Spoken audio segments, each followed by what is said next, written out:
क्योंकि अप्रैल के बाद भी होने जा रहा है और हमने देखा कि 29 आर्टिस्ट यहाँ पर थे और उनकी बहुत सारी पेंटिंग्स भी हमने यहाँ पर देखी। क्या कहना चाहेंगे सर एक्सपेक्टेशन के बारे में बताइए? इतना थोड़ा सा गैप हो गया है लेकिन क्या एक्सपेक्टेशन है?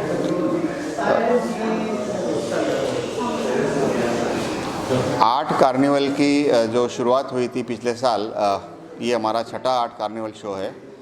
आर्ट कार्निवल का जो कंसेप्ट था वो वही है कि हमारे जो यंग एमर्जिंग आर्टिस्ट है कि उनको प्लेटफॉर्म मिले बहुत अफोर्डेबल चार्जेस में। अदरवाइज़ ऐसा होता है ना कि आर्टिस्ट जब अपने करियर की शुरुआत करते हैं शुरू के दिनों में तो पूरा गैलरी बुक नहीं कर पाते हैं and they look for exhibitions in different cities. तो बॉम्बे आर्ट सोसाइटी का ये एफर्ट है कि यहाँ पे अलग अलग आर्टिस्ट को बहुत अफोर्डेबल रेट्स में आर्ट कार्निवल में पार्टिसिपेट करने को एक प्लेटफॉर्म देना चाहते थे। तो ये आर्ट कार्निवल को रिस्पांस अगर पिछले साल से देखा जाए तो हर एक आर्ट कार्निवल शो में चित्रकारों की संख्या बढ़ती जा रही है। ये हमारा छठा आर्ट कार्निवल है। पिछला लास्ट आर्ट कार्निवल शो हुआ था अप्रैल अभी 23 में, और बीच में मानसून था। नेचुरली हमने थोड़ा सा गैप भी दिया because in monsoon it becomes very difficult in the city like Mumbai to travel. So after April this is our 6th art carnival and इसमें 29 आर्टिस्ट पार्टिसिपेट कर रहे हैं पूरे इंडिया से। ऑफकोर्स मुंबई से भी कुछ आर्टिस्ट है लेकिन छत्तीसगढ़, दिल्ली, अदर स्टेट्स से काफ़ी आर्टिस्ट आए हुए हैं। और आर्ट कार्निवल शो जो है ये यही है कि चित्रकारों को पेंटिंग एग्जिबिट करना या तो to remain unappreciated, it's most very difficult thing, frustrating thing. तो इसलिए उनको एक प्लेटफॉर्म ये मिलता है, एक जरिया मिलता है कि ये वाइडर ऑडियंस तक उनका काम पहुँचे और उनको एक थोड़ा सा फीडबैक मिले यंग आर्टिस्ट लोग को। और आर्ट कार्निवल इसी तरह हम लोग ऑर्गेनाइज करते रहेंगे आगे भी। बट इसमें ये होता है ना कि आर्टिस्ट लोग जो आते हैं इतने दूर से, तो in the city like Mumbai there are huge number of art lovers also, art buyers, art collectors, architect, interior designers. So naturally they look for bigger market also. तो सेलिंग एक अलग पॉइंट है, एग्जीबिशन एक अलग पॉइंट है, दोनों एक जगह पे कभी साथ में आते हैं। तो our effort is to invite the people here and to how exposure to these artist. बहुत सारी एंट्रीज आती होगी, तो कैसे मतलब चुनाव करते हैं या फिर क्या प्रोसेस होता है? अगर उस बारे में कुछ बताएं कि इस आर्टिस्ट को जगह मिलनी चाहिए। देखिए, आर्ट कार्निवल का पार्टिसिपेशन का प्रोसेस हमने बहुत सिंपल रखा है because the society being the institution by virtue of our directive principles we have to promote the art and artist. So most of the artist who come to exhibit in the art carnival, normally we accommodate them, and once the number of paintings are full, because there is limitation, we can exhibit XYZ number of paintings, suppose 90 paintings in 3 galleries. Once that figure reached, we stop the art carnival process, participation process for that show, and then those two artists come later, then we recommend them to participate in the next art carnival show. It's like that. So artists should not feel frustrated. Artists should not feel that they are being rejected or something like that. So here the selection is not as such a stringent criteria. We are society is little lenient towards that front. So we accommodate each and every artist. Sir, what is future expectation?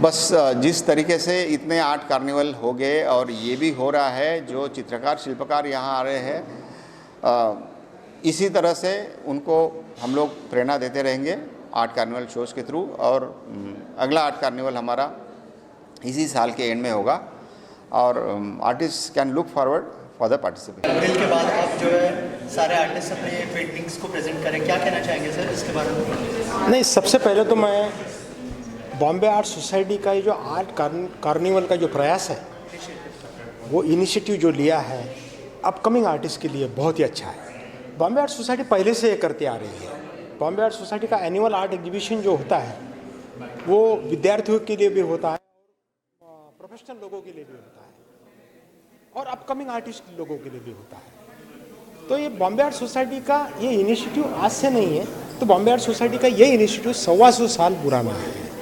मतलब Bombay art society एक जानी मानी संस्था है और आज Bombay art society की खुद की वास्तु होने के बाद में, और वास्तु भी ऐसी जगह पे है जहाँ पे बहुत ज़्यादा कोई आता नहीं है, क्योंकि आर्ट संस्थाएं जहाँ पे है जहांगीर आर्ट गैलरी है या आर्ट सोसाइटी ऑफ इंडिया है या फिर आर्टिस्ट सेंटर है, वो अच्छी जगह पे है।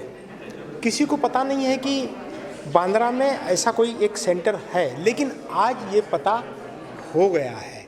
ये 4-5 सालों में तो बॉम्बे आर्ट सोसाइटी ने बहुत सराहनीय काम किया है इस फील्ड में, और मेरे ख्याल से ये ऐसा जो प्रयोग है आर्ट कार्निवल तक, ये होते रहना चाहिए, क्योंकि आर्ट का प्रसार होना चाहिए। कल का मतलब आज का जो दौर है वो आर्ट का ही है, फिर वो फिजिकल आर्ट बोलो या डिजिटल आर्ट बोलो, आर्ट का ही वर्ल्ड है ये पूरा। तो हर आदमी ने भी आर्ट की भाषा समझनी चाहिए, और आर्ट क्या मायने रखती है। तो आर्ट ये मायने रखती है कि मेरा घर सुंदर करे, आर्ट चाहिए। मेरा मोहल्ला सुंदर करना चाहिए तो आर्ट चाहिए। मेरा शहर सुंदर करना चाहिए तो आर्ट चाहिए। मेरा देश सुंदर करना चाहिए तो आर्ट चाहिए। आज हम इसमें बहुत लैक है। राजकारण और आर्ट फील्ड में अगर ये संगम हो जाए, पहले Maharashtra government Bombay art society को पूछती थी हर बात करने से पहले, आज ऐसा नहीं होता है। वो होना चाहिए फिर से, क्योंकि अगर हम बोलते हैं कि स्मार्ट सिटी होनी चाहिए, तो स्मार्ट सिटी होनी चाहिए। तो क्या स्मार्ट सिटी मतलब क्या होता है कि ब्यूटीफुल सिटी, जिसमें हाईटेक सिटी भी हो, टेक्नोलॉजी भी हो और आर्ट भी हो, वो दोनों का संगम हो। तो बॉम्बे आर्ट सोसाइटी का ये इनिशिएटिव इस माध्यम से जो है कि कला का प्रसार, हम इससे पहले भी चित्र शिल्प काव्य के नाम से एक शो करते थे अवेयरनेस के लिए। तो ऐसा समझो कि ये पब्लिक अवेयरनेस है। ऐसा नहीं कि 10 आर्टिस्ट काम कर रहे हैं, लेकिन इस 10 आर्टिस्ट के पीछे जो लोग देखते हैं, वो सबके अंदर जो एक भावना होती है कि मेरे घर में कलर कैसा होना चाहिए, मैं जो कपड़े पहनता हूँ वो कलर कैसे होने चाहिए, मेरा अपीयरेंस कैसे होना चाहिए। तो ये आर्ट तुमको सिखाती है। आर्ट ये भी सिखाती है कि आज जो हम चांद पे गए हैं, तो चांद के पीछे जाने का जो एक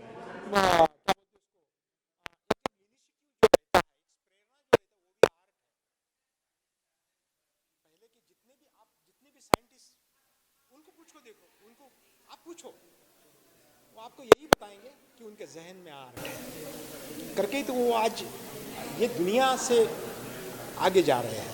तो आर्ट आगे जाने का एक रास्ता है, और जो बॉम्बे आर्ट सोसाइटी ने उसका इनिशिएटिव लिया है। यहाँ पे जिन लोगों ने अपना प्रदर्शन जो किया है, काफ़ी अच्छा प्रदर्शन है। इसमें के कुछ पेंटिंग्स तो मुझे बहुत ही इतने अच्छे लगे, प्रोफेशनल है। अभी मैं आपके मेरे साथ में जो पेंटिंग है, ये पेंटिंग ये किसी प्रोफेशनल से कम नहीं है।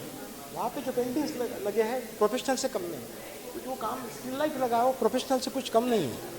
और दूसरी बात क्या है कि मैं जब किसी आर्ट सेंटर में जाता हूँ, सपोज कुछ सामान खरीदने जाता हूँ ना, तो 50-50 हज़ार, 60-60 हज़ार, 10-10 हज़ार के ब्रश है, 15-15 हज़ार के ब्रशेस है, और ड्राइंग मटेरियल इतना महंगा हो गया है, बराबर है। ये सब कुछ होने के बावजूद भी लोग जो आर्ट की तरफ बढ़ रहे हैं और आर्ट की निर्मित जो कर रहे हैं, तो ये कितनी बड़ी बात है। मुझे किसी ने सवाल पूछा था कि हमारा रैंकिंग आर्ट में कम है। ऐसा नहीं है। अगर आर्ट में रैंकिंग, वो तुम डिजिटली कुछ भी बताओ, तुम्हारे व्हाट्सएप के तुम लाइब्रेरी में कुछ भी हो जाए, कुछ भी दिखाओ तुम, लेकिन ब्रेन तो सब वर्ल्ड में सरीका ही है ना, सबका है कि नहीं। तो उसका प्रगटीकरण का ये थोड़ा अलग अलग अपना एक सेंस रहता है। हम अपनी तरफ से बात करते हैं, अमेरिका अपनी तरफ से बात करती है, कोरियन अपनी तरफ से बात करती है, जापानीज अपनी तरफ से, चाइना अपनी तरफ से बात करता है। तो ऐसा कुछ ये ऐसा बोलना कि हम रैंकिंग में कम है, तो मुझे नहीं लगता कि रैंकिंग में कम है। अदरवाइज़ हमारे गायतोंडे को 42 करोड़ का प्राइज़ नहीं मिलता अगर कम होता तो। यंगस्टर्स के लिए क्या मैसेज है? यंगस्टर के लिए यही मैसेज है। व्हाट्सएप, हाँ, क्या मैसेज होगा? मैं अभी तो क्या हो गया, व्हाट्सएप यूनिवर्सिटी जैसा